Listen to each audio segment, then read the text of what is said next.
Bon, peut-être l'un des plus grands matchs de ta saison, peut-être celui qui sera le dernier très important cette année. Tout simplement, pas le choix, pas le droit à l'erreur.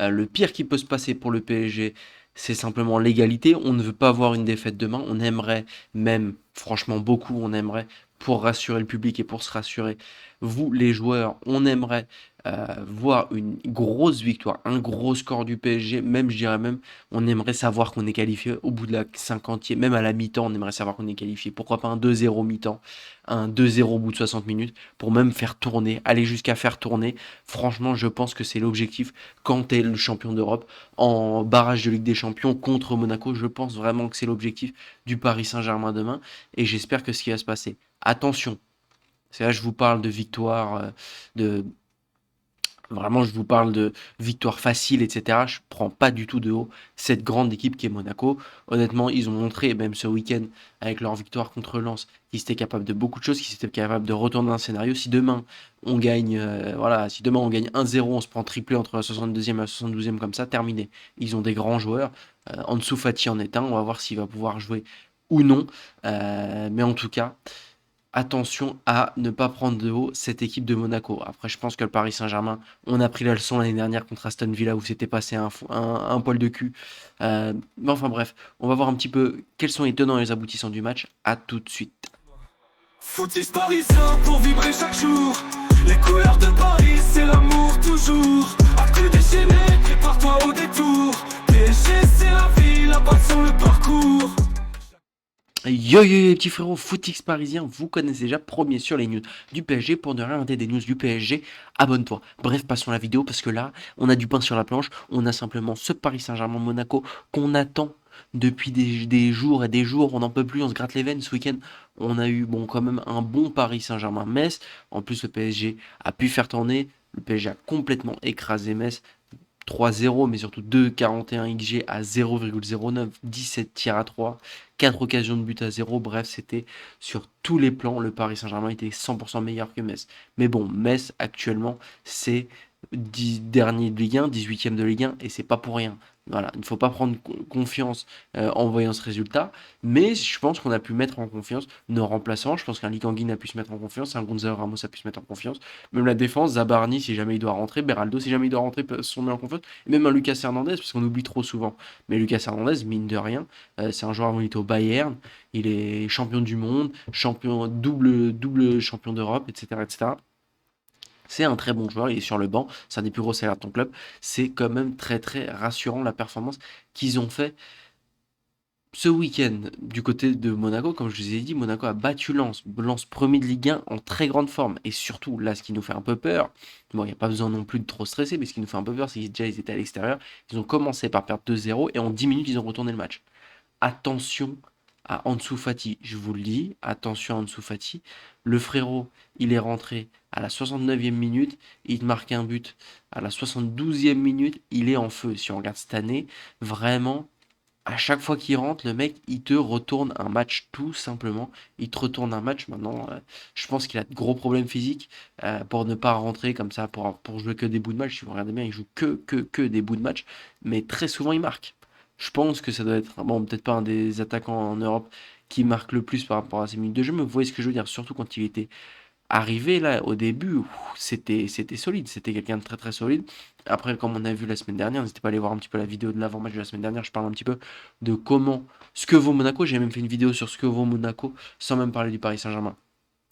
C'est pas la regarder, mais on a vu que Monaco a fait énormément de paris cet été qui ne sont pas avérés payants. On va voir tout de suite dans les transferts, tout simplement. Ils ont fait le pari Ansu Fati, malheureusement, Ansu Fati physiquement, visiblement, il tient pas la route. Ils ont fait le pari Paul Pogba physiquement, il tient pas la route. Eric Dyer, il tient pas la route, etc., etc. Si ça veut bien charger, on va pouvoir voir ça ensemble. Exactement. Adingra qui lui, par contre, euh, sent quand même pas mauvais, et ça sent quand même plutôt bien. Et depuis qu'il est arrivé, s'il était arrivé son vrai match, il a mis quand même un doublé.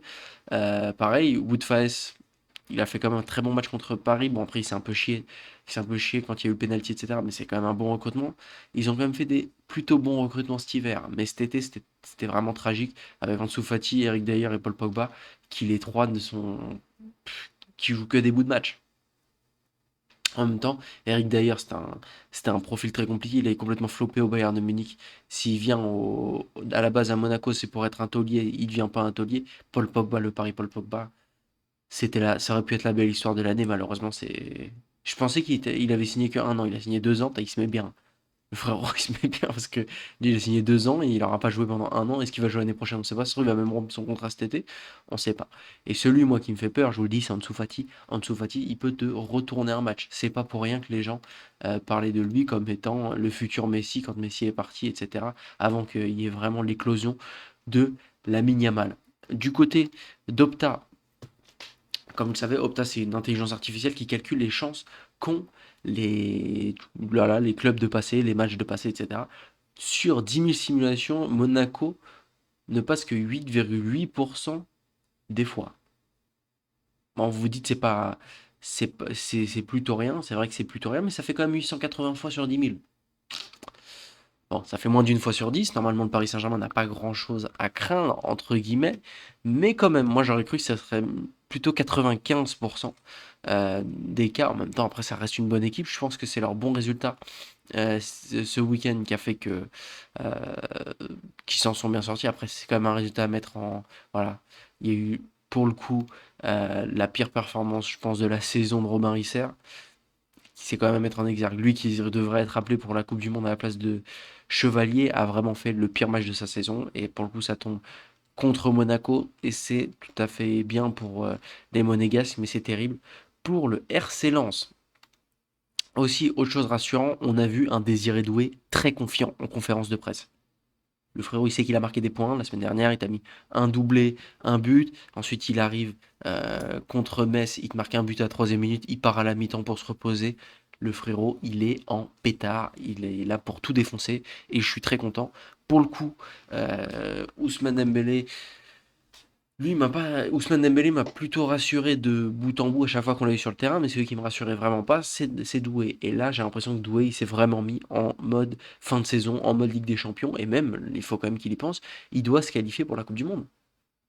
Il y a tellement de concurrence en équipe de France que désirer tout en Coupe du Monde, c'est plutôt fait, mais c'est pas non plus fait à 100% parce on a tellement de grands joueurs. On a Ekitike, on a Thuram, on a Cherki, on a Dembélé, on a Olise, on a Mbappé, on a Barcola, on a Doué, etc., qu'il y aura forcément des joueurs qui seront pas satisfaits des choix de Didier Deschamps. Donc voilà, il faut qu'il marque des points, même si je pense qu'il jouera la Coupe du Monde. Voilà, faut qu'il marque des points et on est très content qu'il soit confiant. Il a dit qu'il est prêt à faire un grand match. C'est tout ce qu'on veut. Parce que là, franchement, il n'y a vraiment pas le droit à l'erreur. Aussi, autre bonne nouvelle, si on veut laisser une bonne nouvelle, en tout cas, c'est des bons souvenirs. Comment est-ce que vous dites Kovacs? Ça, je sais. Itzvan Kovacs.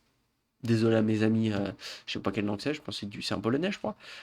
Désolé à mes amis polonais ou serbes, peut-être, il est peut-être serbe, qui j'ai haché le prénom. Mais en tout cas, ce sera lui l'arbitre, et c'est l'arbitre du match contre l'Inter. On se rappelle du 5-0 contre l'Inter, c'était lui l'arbitre déjà. Donc, est-ce que c'est une bonne nouvelle? Je ne sais pas.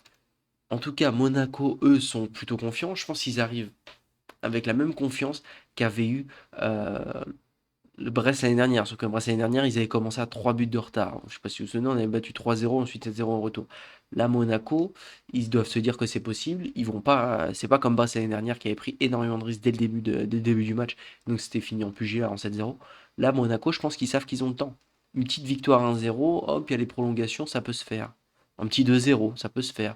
Si le PSG fait le match qu'il a fait contre Rennes, où il perd 3-1, ça peut se faire. C'est quand même danger, danger, danger pour le PSG, même si je vois vraiment aucun scénario où le PSG sort demain. Franchement, je vois aucun scénario où le PSG sort demain. En tout cas, j'espère vraiment pas. Ça serait vraiment très triste. On va passer au prono. Pour moi, mon prono demain, c'est qu'on va pas non plus se rassurer. Je vois 2 buts d'avance. Je vois un 3-1, but d'Ansu Fati pour Monaco.